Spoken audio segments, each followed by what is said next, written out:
এবার কলকাতায় আন্তর্জাতিক নারী দিবসের উদযাপন ভিন্ন প্রেক্ষাপটে হওয়ার নজির করল।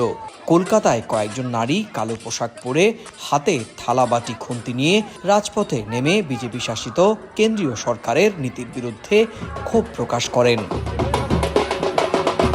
পশ্চিমবঙ্গ নিয়ে মোদী সরকারের বিভিন্ন নীতির বিরুদ্ধে প্রতিবাদ জানান তারা।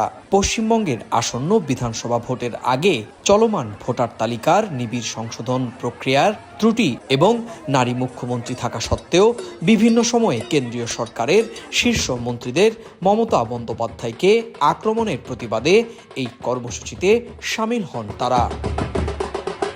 অনশন মঞ্চে তৃতীয় দিনের মতো বিজেপি সরকারের বিরুদ্ধে ধর্মীয় বিভাজনের অভিযোগ তুলে সুর চড়ান মমতা বন্দ্যোপাধ্যায়। তিনি বলেন, হিন্দু মুসলিম বলে দেশভাগ হয়েছিল তখন আপনারা কার পক্ষে ছিলেন? বিজেপিকে মানসিকভাবে অসুস্থ বলেও কটাক্ষ করেন মমতা। আমি শুনেছি বিজেপি একটা বিচ্ছিরি প্রচার করছেন, ওরা চিরকালই নেগেটিভ অ্যান্ড ন্যারেটিভ। বলা হচ্ছে আমি নাকি মুসলিমদের বাংলায় সব ঢুকিয়ে দিয়েছি। এরা আছে স্বাধীনতার সময় থেকে। আমি থোড়াই দেশটাকে ভাগ করেছি, তখন জন্মেছিলাম। যাদের কিছু বলার থাকে না তারা উল্টো পাল্টা বলে। এদের সাইকিয়াট্রিক প্রবলেম আছে। প্রধানমন্ত্রী জি মহামান্য রাষ্ট্রপতিকে কোনো অসম্মান করেনি মমতা বন্দ্যোপাধ্যায়। আপনি কেন ওইরকম একটি চেয়ার, ওইরকম একটি পদকে নিয়ে পলিটিক্স করছেন ভারতীয় জনতা পার্টি?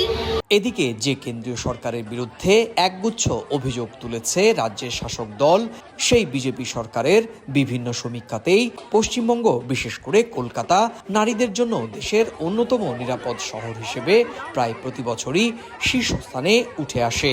যদিও এ রাজ্যেই আরজিকর কাণ্ডের মতো ভয়াবহ নারী নির্যাতন ও হত্যার ঘটনাও দেশ বিদেশে সংবাদ শিরোনামে জায়গা পেয়েছে। খুব যে বিরাট কিছু আমরা নিরাপত্তা পাচ্ছি সেরকম কিন্তু নয়। লক্ষ্মীর ভান্ডারের টাকা বাড়িয়েছে, যুব সাথী করেছে, মানে অনেক কন্যাশ্রী, আমার মেয়ে আছে সে কন্যাশ্রীর টাকাও পাচ্ছে। বিধানসভা নির্বাচনের আগে তৃণমূল কংগ্রেস আন্তর্জাতিক নারী দিবসকেও বিজেপির বিরুদ্ধে রাজনৈতিক হাতিয়ার হিসেবে কৌশলে ব্যবহার করল বলেই মনে করছেন রাজনৈতিক মহল। সুব্রত আচার্য, সময় সংবাদ, কলকাতা।